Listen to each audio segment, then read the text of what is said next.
Hello विद्यार्थियों, आज की ऑनलाइन क्लास में आप सभी का स्वागत है। आज हमारा चैप्टर चलेगा 9वां पाठ। 8वां पाठ में छोड़ दिया है सुमित्रा नंदन पंथ का, वो बाद में पढ़ेंगे। आज पाठ चलेगा 9, जिसका नाम कवि का नाम है नागार्जुन। कविता 2 कविताएँ हैं इसमें। पहली कविता है कल और आज, दूसरी कविता है उषा की लाली, जो हम अगली ऑनलाइन क्लास में पढ़ेंगे। आज हम पढ़ेंगे कल और आज। नागार्जुन के बारे में थोड़ी सी जानकारी मैं आपको देता हूँ कि नागार्जुन को साहित्य जगत में बाबा के नाम से भी जानते हैं। इनका जन्म सन 1911 में बिहार के दरभंगा जिले के त्रोनी गांव में हुआ था। इनको बाबा क्यों कहते हैं? क्योंकि ये कभी भी घर पे नहीं रुके, ये हमेशा बाहर ही भ्रमण किया करते थे, जिसके कारण को घुमक्कड़ भी कहते थे। यायावरी जीवन बिताना, साहित्यिक भाषा में दोस्तों यायावरी जीवन बिताना यानी घुमक्कड़ जीवन बिताना। ये जिनकी कविता दंतकृत की मुस्कान, उसमें इनके बारे में साफ साफ बताया गया है कि जब ये बाहर से घर आते हैं तो इनकी पत्नी अपने बच्चे से उनका परिचय कराती है कि तुम्हारे पिताजी हैं। उससे ये आभास होता है कि नागार्जुन जी घर पर समय कम दिया करते थे।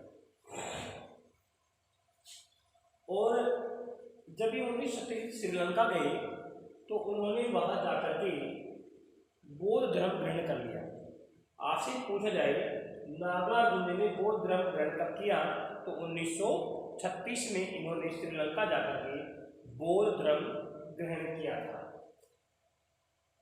और 1998 में इनकी मृत्यु हो गई है।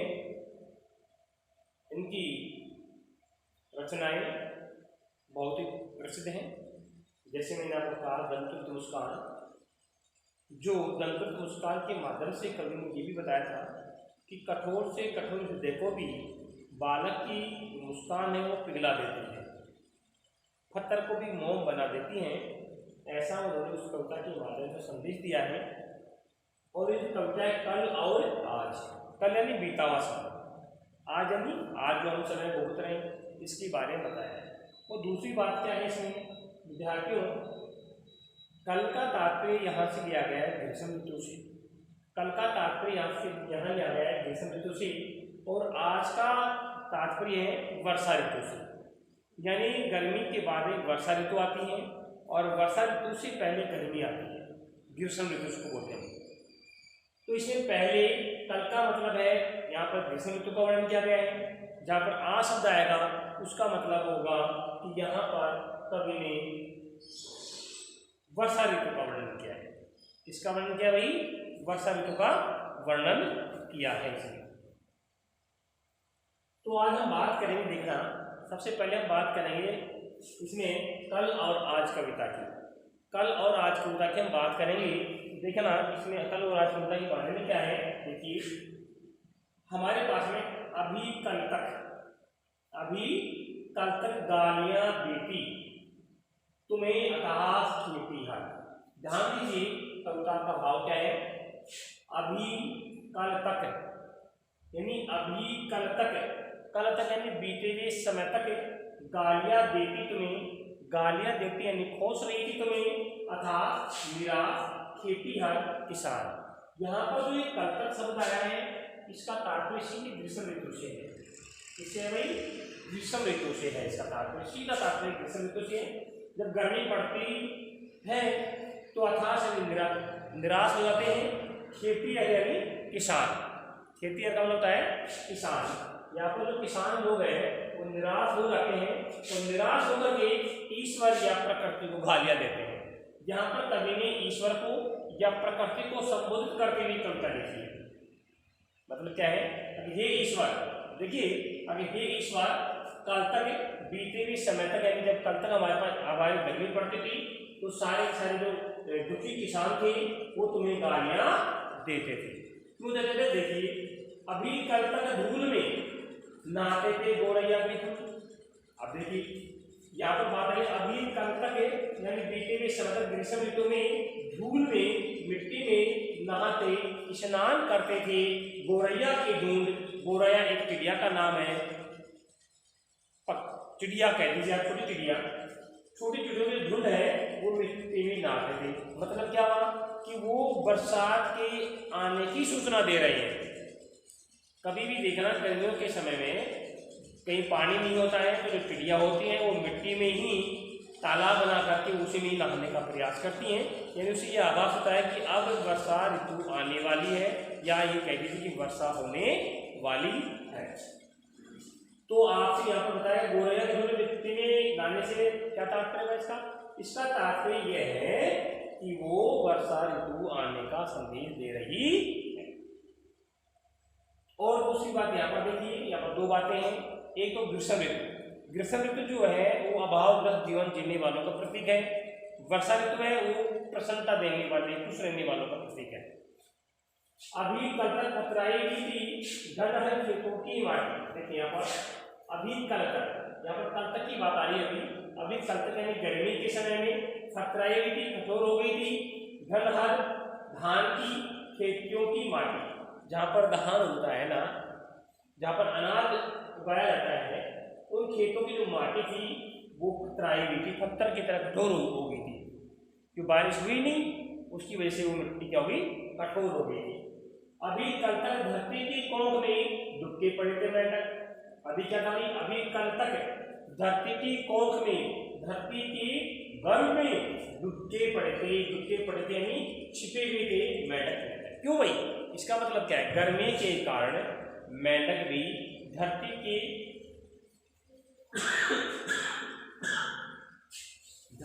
अंदर बिल बना करके उसमें डुबके हुए थे, क्योंकि गर्मी उनसे सहन नहीं हो पा रही थी, इसलिए वो धरती के अंदर ही बिल बना करके डुबके हुए थे, छिपे हुए थे। लेकिन अभी कल तक उदास और बदरंग था आसमान। ध्यान दीजिए, ये सारी बातें जो अभी कल तक की जो बात कर रहे हैं हम, ये ग्रीष्म ऋतु की बात कर रहे हैं। तो गर्मी के अंदर किस तरह का वातावरण था और उसके बाद में जब वर्षा ऋतु आती है उस समय कैसा मौसम हो जाता है, उसकी बात की जा रही है यहाँ पर। अभी कल तक उदास और बदरंग था आसमान। बदरंग यानी फीका। अभी कल तक उदास, निराश था, बदरंग बिना रंग का था आसमान। आसमान भी अभी बेरंग का हो गया था, यानी उसका नीला जो रंग था वो नहीं रहा था। सारा आसमान की तरफ देखें तो उदासी छाई हुई थी। और आज यहाँ तक जो दो चार पांच पंक्तियां हैं, ये तो पांच पंक्तियां हैं यहाँ से यहाँ तक की, ये तो है ग्रीष्म ऋतु की, यानी यहाँ पर बात की जा रही थी गर्मी की कि गर्मी में क्या क्या हुआ भाई। देखो यहाँ पर कि गर्मी में सारे जो किसान थे, उदास किसान या कहीं निराश किसान, वो ईश्वर को कह दिए प्रकृति के गालियाँ दे रहे थे। क्यों दे रहे थे भाई? क्योंकि बरसात नहीं हो रही थी, गर्मी से परेशान थे, इस वजह से। फिर बरसात के आगमन की सूचना दे रहे थे गौरैया के झुंड, चिड़ियों के झुंड, वो मिट्टी में स्नान करके कि बरसात आने वाली है। और बरसात न होने के कारण जहाँ पर धान की खेती होती थी उसकी मिट्टी भी कठोर हो चुकी थी और मेंढक गर्मी की अधिकता के कारण धरती में ही बिल बनाकर डुबके हुए थे, यानी बाहर नहीं निकलते थे। क्योंकि बाहर निकलते थे तो गर्मी से परेशान हो जाया करते थे, लेकिन इसकी वजह से वो धरती में रहते थे। और अभी कल तक जो आसमान था वो भी बदरंग था, उदास था। अब देखिए, अब यहाँ से बात करेंगे यहाँ तक की बात है ग्रीष्म ऋतु की। किसकी बात हुई? ये तो है ग्रीष्म ऋतु की बात है। अभी यहाँ पर है वर्षा ऋतु की बात है। किसकी बात है यहाँ पर? वर्षा ऋतु की बात करेंगे हम यहाँ पर। वर्षा ऋतु की बात कैसे करेंगे? देखिए, और आज ऊपर ही ऊपर तन गए हैं तुम्हारे तंबू।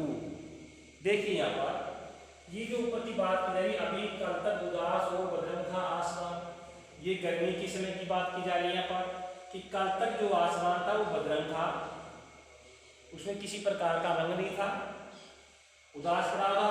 लेकिन जो ही आज का मतलब है वर्षा ऋतु से, जो ही आज वर्षा ऋतु आ गई, ऊपर ही ऊपर का मतलब है आकाश में तन गए, छा गए हैं तुम्हारे तंबू। तंबू का मतलब होता है चंदोई, चांदनी। लेकिन यहाँ पर तंबू का तात्पर्य है बादलों से। किससे भाई? इसका मतलब यहाँ से किसका मतलब है? बादल। इसका मतलब किससे? तंबू का मतलब बादल। क्या ऊपर ही ऊपर यानी आकाश में बादल छा गए हैं, यानी वर्षा ऋतु आ गई है, वर्षा होने वाली है। इस पंक्ति का सीधा तात्पर्य है ये। और आज चमका रही है पावस रानी। जब आकाश में बादल छा गए हैं तो हुआ क्या भाई? आज चमका रही है, चमक रही है पावस रानी वर्षा ऋतु। पावस रानी मतलब वर्षा ऋतु, बूंदा बूंदों की अपनी पायल। अब यहां पर क्या होता है? जब आकाश में बादल छा गए तो अब बूंदा बांदी शुरू हो गई है, यानी वर्षा ऋतु शुरू हो गई है, वर्षा होना प्रारंभ हो गया है। जब वर्षा की बूंदें गिर रही हैं तो कवि ने उसको पायल की आवाज की संज्ञा दी है। किसकी संज्ञा दी भाई? पायल की झनकार, यानी पायल की आवाज की संज्ञा दी है कि जब वर्षा की धीमी धीमी बूंदें पड़ती हैं तो मानो ऐसा आभास होता है कि ये पायल की झनकार है, पायल की आवाज आ रही है, बूंदाबांदी होती है। ये धीमी धीमी बूंदाबांदी होती है तो ऐसा लगता है।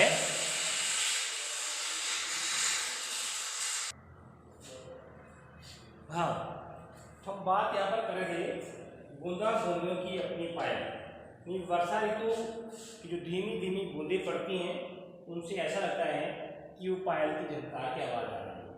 और आज चालू हो गई है झिंगुरों की शहनाई ऐरा।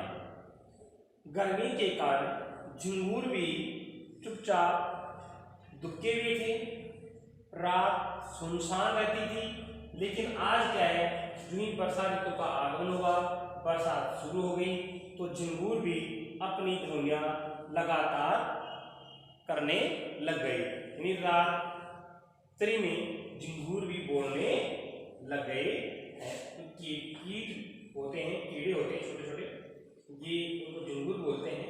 शहनाई लगातार बोलते ही रहते हैं। कभी भी महसूस करना कि गर्मी जब होगी झिंगुर नहीं बोलेंगी, जो ही वर्षा ऋतु का आना होगा, ये वर्षा ऋतु प्रारंभ हो जाएगी तो झिंगुरों की आवाज भी शुरू हो जाएगी रात्रि को, यानी शांत वातावरण नहीं रहेगा।